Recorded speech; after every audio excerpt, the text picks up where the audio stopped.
A wealthy man named Hatto is at home, relaxing with his young wife. Their dog will not stop barking, which irritates her. She orders a maid to take the dog outside. As soon as the maid steps out, she is killed. Moments later, the same attacker murders Hatto and his wife. The killer is Daniel, a feared hitman in Europe. To erase any trace, he sets the house on fire before leaving. And so begins the silent hunt for survival. This is the hunter's prayer. The story then moves to Switzerland, where Hatto's only daughter Ella attends an elite school. She has no idea her father has been killed. Meanwhile, another contract killer named Lucas is hired to eliminate Ella. Before making a move, he studies her carefully to confirm her identity. That night, a dorm staff member comes looking for Ella to inform her about her father's death. Her roommate lies, saying Ella is in the library, while Ella hides silently behind the door. The staff member leaves, asking the roommate to pass along the message. Once he is gone, Ella climbs out of her window and heads to a nightclub to meet her boyfriend. Lucas is already following her. Inside the club, Ella meets her boyfriend. Lucas stays close, watching for the right moment. But when he sees her face clearly, she reminds him of his own daughter. He changes his decision. Instead of killing her, he chooses to protect her. Soon, another assassin tries to shoot Ella. Lucas reacts first, killing the attacker and fighting off more killers who have come for her. A $1 million bounty has been placed on her head. Lucas escapes with Ella and her boyfriend in a car while other hitmen give chase.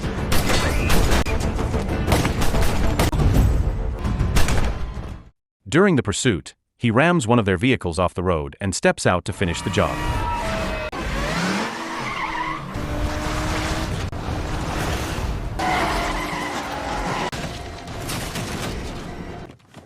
Seizing the chance, Ella and her boyfriend run off, leaving him behind.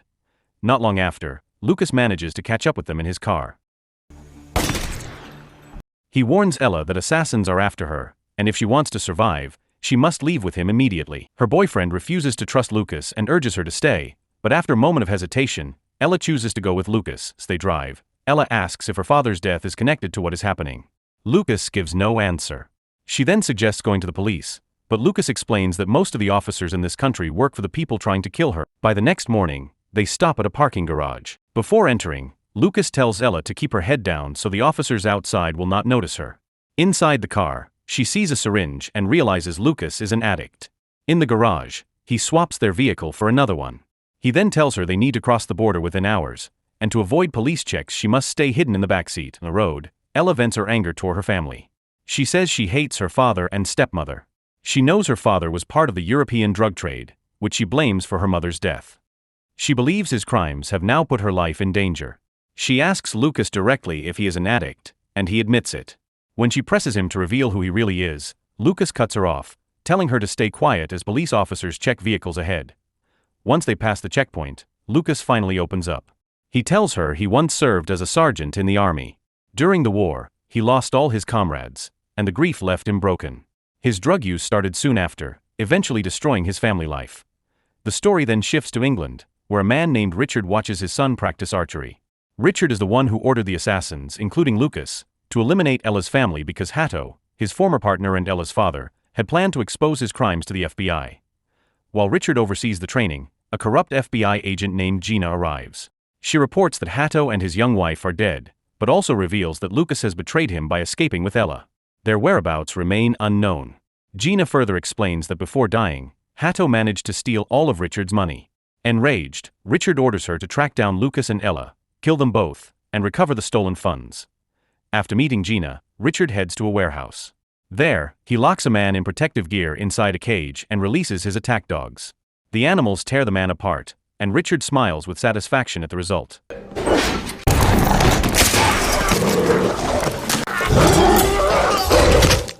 Meanwhile, 2 hours later, Lucas and Ella reach France. Lucas brings her to an abandoned house that once belonged to a fallen comrade from the war. Inside, he contacts Richard directly.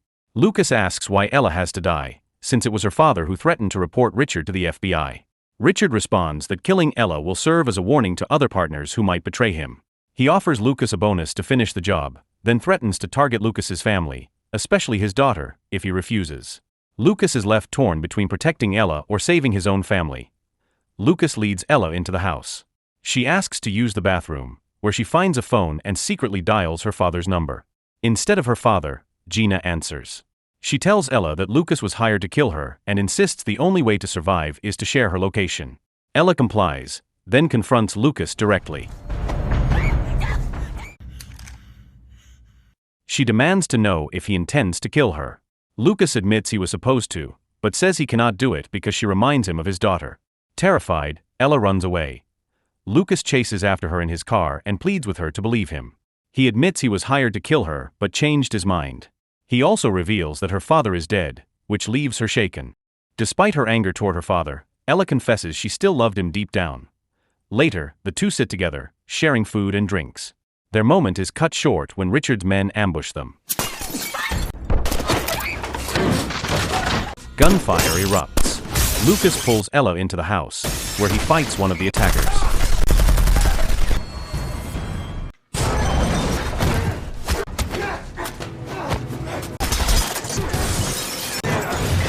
Ella tries to escape through the back, only to be caught at gunpoint by another hitman. Before he can pull the trigger, Lucas intervenes and drags her to safety as they escape.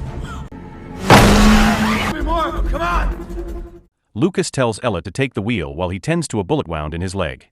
Under stress, she loses control and crashes the car into a barrier.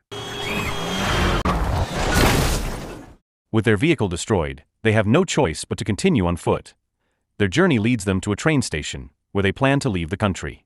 Lucas contacts a friend to meet them at the next stop. While they wait, a police officer approaches to check his identity, but Lucas calmly presents forged documents, and the officer moves on without suspicion. Once on the train, Lucas's old friend Susan arrives. She is also a hitman and has known him for years. Lucas asks her to treat his wounds. While she works on him, Susan sends Ella to the next carriage. Alone, Ella drifts into memories of her father. After tending to Lucas, Susan approaches Ella. She warns that Lucas is an addict with unstable behavior and could turn on her at any moment. Susan urges her to escape at the next stop. When the train begins to slow, Susan tries to distract Lucas with drugs so Ella can slip away. Lucas realizes what she is doing and forces her to reveal the truth. What's going on? He's put a brace on your head. Cornered, Susan admits Ella has already left the train. She also confesses that Richard's men paid her to set this up. Lucas rushes off the train to find Ella. Outside, Ella runs into Daniel, the hitman who killed her father. Daniel tries to seize her, but Lucas arrives just in time. A shootout erupts.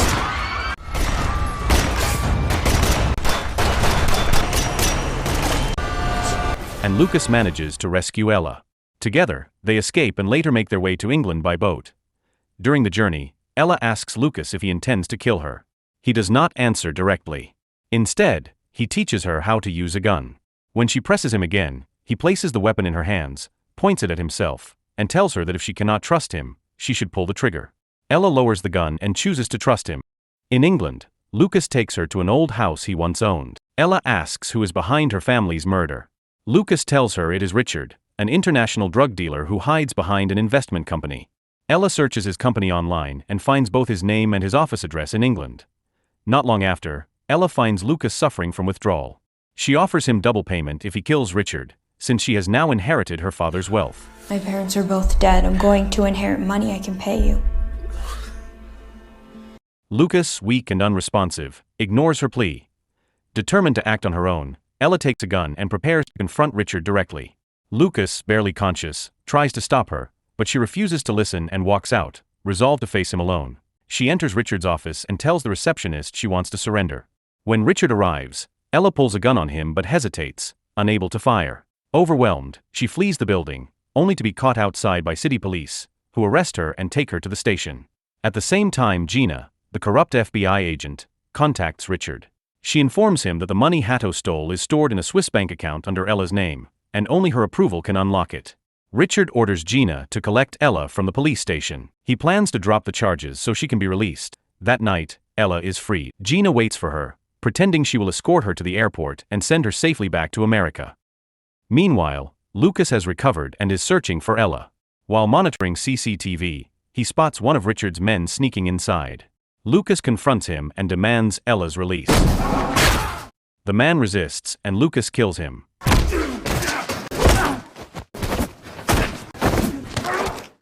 Suddenly, Susan appears and aims a gun at Lucas.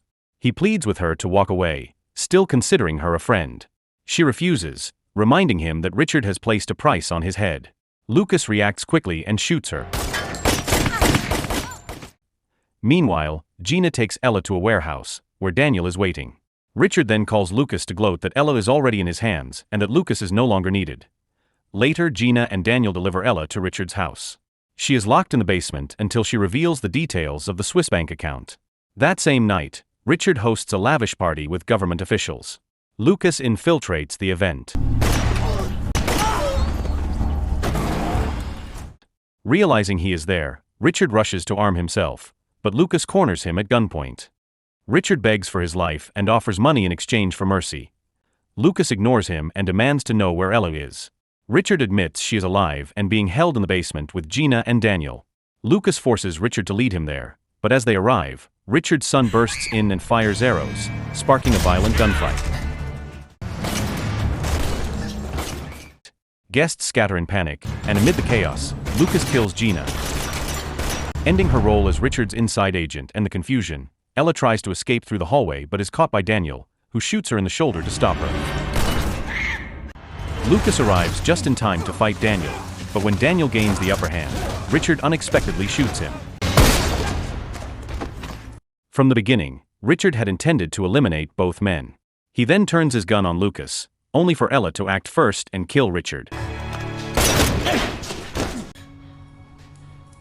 With the danger finally over, Lucas helps Ella and rushes her to get medical treatment. Months later, Ella calls Lucas from America. She is now living peacefully with her uncle's family. She asks how he is doing, and he tells her he is fine. Ella informs him that she has transferred $10 million to his account as a gesture of gratitude. She also promises to help him if he ever needs her. Soon after, Lucas finds the strength to reunite with his wife and daughter. Clean from drugs, he is welcomed back by his family. With his account secured and his past behind him, Lucas begins a new life with them. The moral of the story is, if your dad is a drug lord and assassins are after you, it might be a good idea to stick close to the hitman who suddenly decides he's your new bodyguard.